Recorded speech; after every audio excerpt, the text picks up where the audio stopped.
আজকে সম্পূর্ণ ট্র্যাডিশনাল নিয়ম মেনেই গণেশ চতুর্থী উপলক্ষে বানিয়ে নিলাম মোদক। এখানে কড়াইতে দিয়ে দিলাম 1 কাপ জল। জলটাকে ভালো করে প্রথমে গরম করে নিয়েছি। এবারে জলের মধ্যে দিয়ে দিলাম 2 কাপ আতপ চালের গুঁড়ি। মাপটা আবারও বলে দিই, 1 কাপ জল ব্যবহার করেছি, তাই 2 কাপ চালের গুঁড়ি ব্যবহার করলাম। হালকা একটু নাড়াচাড়া করে নিয়ে গ্যাসের ফ্লেম বন্ধ করে এটাকে একটা প্লেটে নামিয়ে ঠান্ডা করে নিচ্ছি। আবারও কড়াইতে দিয়ে দিলাম কুড়িয়ে রাখা নারকেল। নারকেলের মধ্যে দিয়ে দিলাম 2টো এলাচ ফাটিয়ে নেওয়া, আর এখানে দিয়ে দিচ্ছি গুড়।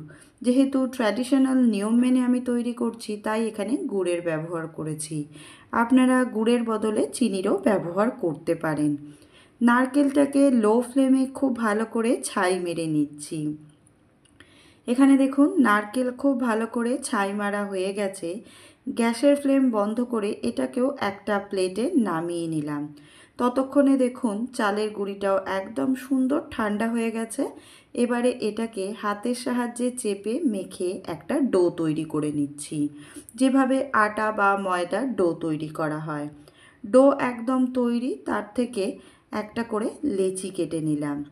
এখানে দেখুন সব লেচিগুলোই আমার কাটা হয়ে গেছে। এবারে হাতে আমি ঘি মাখিয়ে নিয়েছি। হাতের সাহায্যে লেচিটাকে চেপে একটা করে বাটির আকারে তৈরি করে নেব। আপনারা চাইলে লুচির মতন বেলেও নিতে পারেন। এখানে দেখুন একটা লেচি তৈরি হয়ে গেছে। এবারে তার মধ্যে নারকেলের পুরটাকে দিয়ে ভালো করে চেপে মুখটাকে বন্ধ করে নিলাম। এবারে যেরকম মোদকের শেপ হয়, উপর দিকটা একটু লম্বা ছুচালো, ঠিক হাতের সাহায্যে সেইভাবেই তৈরি করে নিয়েছি।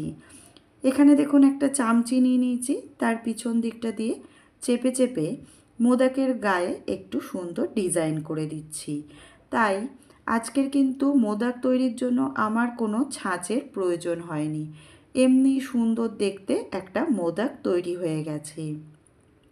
একইভাবে সব লেচিগুলো দিয়েই তৈরি করে নেব মোদকগুলোকে। ছাঁচ ছাড়াই দেখুন কত সুন্দর এগুলো তৈরি হয়ে গেছে। তবে আপনাদের কাছে ছাঁচ থাকলে আপনারা অবশ্যই ছাঁচেরই ব্যবহার করবেন। এখানে দেখুন আর একটাও তৈরি হয়ে গেছে। সব মোদক আমার একদম তৈরি। ওপর দিয়ে দিয়ে দিলাম অল্প সামান্য একটু ফুড কালার, যাতে দেখতে অনেকটাই সুন্দর লাগে। এবার এরকম একটা ছিদ্রযুক্ত বাটি নিয়েছি, তাতে ঘি ব্রাশ করে নিয়ে একে একে মোদকগুলোকে প্রথমে সাজিয়ে নিচ্ছি। তারপরে এগুলোকে স্টিমে বসিয়ে ভাপিয়ে নেব। এখানে দেখুন ডেকচিতে গরম জল বসিয়ে দিয়েছি। এবারে মোদকের বাটিটা বসিয়ে ঢাকা দিয়ে গ্যাসের ফ্লেমটাকে মিডিয়ামে রেখে 10 থেকে 15 মিনিট ভাপিয়ে নিলাম।